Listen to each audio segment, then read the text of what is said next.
علم و حکمت کے اعتبار سے فاطمی سلطنت اپنے عروج پہ تھی۔ دریائے نیل کے کنارے لوگ آباد ہوتے جا رہے تھے۔ فتنہ فساد امام مستنصر علیہ السلام سے دور دور جا رہے تھے۔ ایک روز اچانک شور و غل برپا ہوئی۔ دور دور تک اعلان عام ہوئی کہ امام برحق امام مستنصر علیہ السلام رحلت فرما گئے۔ اہل علاقے نے اگلے امام کا پوچھا تو ایک چونکا دینے والی بات سامنے آئی، یعنی امام کے بڑے فرزند نزار، جن کی عمر 50 سال تھی اور جن کی امامت کا پہلے ہی ذکر ہوا تھا، ان کے بجائے ان کے سوتیلے بھائی مستعلی امام بنے اور فاطمی سلطنت کا اگلا بادشاہ بنے۔ وزیر افضل نے فوراً فاطمی دربار کے اکابرین اور قاہرہ کے اسماعیلی رہنماؤں سے بیعت حاصل کی۔ امام نظار اسلام حیرت میں مبتلا سامنے آئے اور فرمایا، میرے والد کا لکھا ہوا دستاویز میرے پاس موجود ہے اور میں امام ہوں، لیکن چونکہ وزارت اور سارے اختیارات وزیر افضل کے پاس تھے، اس لیے نظار علیہ السلام سکندریہ چلے گئے۔ یمن میں ملکہ سیدہ کی حکومت تھی جس نے مستعلی کی خلافت کی حمایت کی، لیکن اسماعیلی جماعت دو حصوں میں تقسیم ہوئے۔ یمن، مصر اور دیگر جگہوں پہ مستعلی حکومت، جبکہ اسکندریہ، عراق اور ارد گرد کے علاقوں میں نظاری اسماعیلی آباد تھے۔ ایک جانب حسن صبا اور ناصر خسرو کے نظاری مرید تھے تو دوسری جانب فاطمی سلطنت کا رتبہ اور دبدبہ۔ اس گہما گہمی میں صلیبیوں نے فلسطین پہ حملہ کیا اور اسماعیلی ریاست سے فلسطین ہمیشہ کے لیے الگ کر دیا گیا۔ انہوں نے دیگر علاقوں پہ بھی حملہ کر دیا اور مستعلی جماعت دن بدن کمزور ہوتی گئی، یہاں تک کہ 1101 میں مستعلی کے انتقال کی خبر چلنے لگی۔ مستعلی کی وفات کے بعد تخت فاطمیین پہ ان کا بیٹا ابو علی منصور یعنی الامر کو بٹھایا گیا، جن کی عمر 5 سال تھی۔ یعنی اب بھی فاطمی سلطنت پہ مکمل کنٹرول وزیر افضل کا تھا، لیکن امامت کا نظام اور اس نظام کے تحت، یعنی کہ جو رولز پچھلے چلے آ رہے تھے اس کے تحت، مستعلی کا جانشین ان کا فرزند الامر قرار پایا۔ وزیر افضل نے اپنی منمانی کی انتہا کر دی اور رملہ پہ حملہ کرنے کا حکم دیا، جس کے بنا پہ رملہ دوبارہ فاطمی سلطنت میں شامل ہوا، مگر بہت سارے علاقے اب بھی ہاتھ سے نکل چکے تھے۔ ادھر حسن صبا کی قیادت میں نظاری اسماعیلیوں نے دنیا کا سب سے مستحکم اور مضبوط قلعہ بنایا، یعنی قلعہ الموت کے ساتھ ساتھ قلعہ لمسر اور کئی دوسرے علاقے بھی فتح ہو چکے تھے۔ اب جو نظاری اسماعیلی تھے وہ مزید فتوحات کے بجائے خاموش رہنے لگے، اور اس دوران امام نظار اسلام کے فرزند امام ہادی اور امام مہتدی علیہ السلام بھی موجود تھے۔ وزیر افضل کئی جنگ لڑتے لڑتے 1121 میں کسی انجان شخص کے ہاتھوں قتل ہوئے۔ اب کتاب ابن خلقان اور ابن اسیر یا ہم فرحات دفتری کی ہسٹری آف اسماعیلی دیکھیں تو اندازہ ہوتا ہے کہ وزیر افضل کی منمانی کی وجہ سے الامر نے انہیں قتل کر دیا، یعنی ختم کر دیا، تاکہ وہ امامت کی راہ میں رکاوٹ نہ بنے۔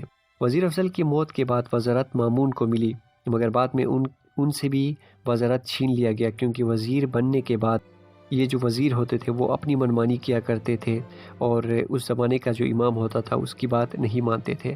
مامون نے اپنی جو ہے وزارت میں سب سے اچھا جو کام کیا تھا وہ انہوں نے یہ کیا تھا کہ امام حاکم کا بند کیا ہوا درسگاہ دارالحکمہ دوبارہ کھول دیا تھا۔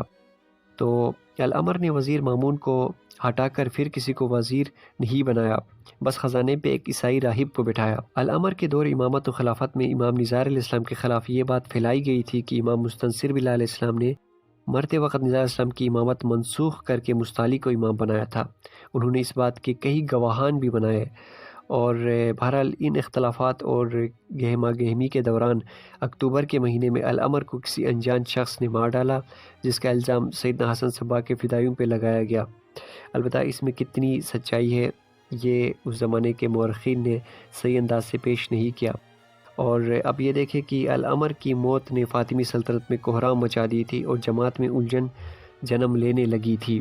دائی ادریس ایوان الاخبار میں لکھتے ہیں کہ الامر کی وفات سے پہلے ان کے ہاں ایک بیٹے کی ولادت ہوئی تھی جن کا نام طیب رکھا گیا تھا، اور یہی طیب ان کا بیٹا ان کا جانشین بنا، لیکن طیب عمر میں بہت چھوٹے تھے اس لیے انہیں چھپایا گیا اور حفاظت کے ساتھ رکھا گیا۔ اس دوران 2 ہفتے میں پہلا وزیر بنا مگر وہ قتل ہوئے، یعنی کہ یہ فاطمی سلطنت پراشوب دور سے گزر رہی تھی۔ اور وزیر افضل کا بیٹا بھی موجود تھا اور اس نے موقع سے فائدہ اٹھا کے وزیر بننے کی کوشش کی، لیکن کچھ عرصے تک ہی یہ قائم رہ سکا کیونکہ الامر کا چچہرا بھائی الحافظ میدان میں آ چکا تھا۔ الحافظ نے فاطمی سلطنت کو مکمل کنٹرول میں لے لیا اور امامت کا دعویٰ بھی کیا۔ اب مستعلی جو ہے وہ 2 جماعتوں میں تقسیم ہوئی تھی، ایک جماعت حافظی مستعلی تھی اور ایک جماعت طیبی مستعلی۔ تو جو الامر کے بیٹے طیب کو امام مانا جو مانتے تھے تو وہ طیبی کہلائے، اور جنہوں نے الحافظ کو امام مانا وہ حافظی کہلانے لگے۔ اب دوسری جماعت نے الحافظ کو، جن کے پاس فاطمی سلطنت آ چکی تھی، امام بھی ماننے لگے تھے اور کچھ خاموشی سے زندگی گزارنے لگے تھے۔ تو بہرحال طیبی مستعلیوں میں طیب ان کا آخری امام تھا، جن کو وہ امام غائب ماننے لگے اور انتظار میں ہے کہ وہ قیامت کے روز واپس آئیں گے۔ تو اس کے بعد الحافظ کے بعد الظافر ان کا نائب بنا، یعنی ان کا بیٹا تھا، اور تخت پہ بیٹھ گیا، تخت فاطمین پہ۔ تو اس کے بعد جو حافظی اسماعیلی ہے، ان کی ایک چھوٹی سی تاریخ ہے، تو اس پہ ہم جلد تفصیلاً بات کریں گے۔ البتہ ان کے یہاں 2 خلیفہ اور آئے، جن کے بعد خلافت کا نظام ان کے یہاں بھی ختم ہوا۔ 1171 کے قریب تقریباً قاہرہ کے شہر میں عباسی خلیفہ کے نام کا خطبہ پڑھ کر صلاح الدین نے مصر میں بھی فاطمی سلطنت کے خاتمے کا اعلان کر دیا۔ غیر اسماعیلی علماء اور ان کے دور کے جو مفتی تھے اس زمانے کے، تو وہ سامنے آئے اور فتوے عام کرنے لگے، یعنی فتوے لگانے لگے، اور بہت ساری تاریخ میں ایسی چیزیں شامل انہوں نے کی جو پہلے موجود نہیں تھی، جس کی بنا پہ انہوں نے اسماعیلیوں کی تمام کتابیں جلا دی، جس کے بعد تمام اسماعیلی جو کتب تھے اس زمانے میں وہ جلائے گئے۔ امام حاکم علیہ السلام کا دارالحکمہ تباہ کر دیا گیا۔ جامع الازہر میں غیر اسماعیلی بھی مقیم تھے اور بہت سارے عہدوں پہ وہ فائز تھے، جس کی وجہ سے وہ محفوظ رہا۔ البتہ تمام اسماعیلی کتابیں نظر آتش ہوئی، اور حافظی جو مستعلوی ہے ان کا جو 24واں امام ہے، جب وہ بیماری کی حالت میں وفات پا گئے، تو جو امید تھی کہ یعنی فاطمی سلطنت کا دوبارہ قائم ہونے کی، وہ بھی مکمل طور پہ ختم ہو چکی تھی، اور صلاح الدین نے تمام چیزوں پہ قبضہ کر لیا۔ حافظی اسماعیلیوں نے اپنے دور میں کئی اچھے کام بھی کیے، جن میں علم کی ترویج اور اپنے عقائد کی پرامن دعوت تھی، جو کہ طیبی اسماعیلی بھی کیا کرتے تھے، یعنی کہ مستعلی دونوں مستعلی جماعت تھے، مگر یہ چند عرصے تک قائم رہ سکا۔ حافظی دعوت میں سراج الدین شامل تھا، اور دوسری جانب اگر ہم جائیں تو نظاری اسماعیلی دعوت میں حکیم ناصر خسرو، سیدنا حسن صبا، پیر صدگور اور کئی بڑے بڑے نام شامل ہیں۔ یہ تھی فاطمی سلطنت کی اختتامی کہانی، جو امام مستنصر باللہ علیہ السلام کے بعد رونما ہوا۔ درج ذیل کتابوں کا ہم نے ریسرچ کیا ہے، جو آپ سکرین پہ دیکھ سکتے ہو، جس سے آپ کو پتہ چل جائے گا اور آپ مزید اس حوالے سے ریسرچ کر سکو گے۔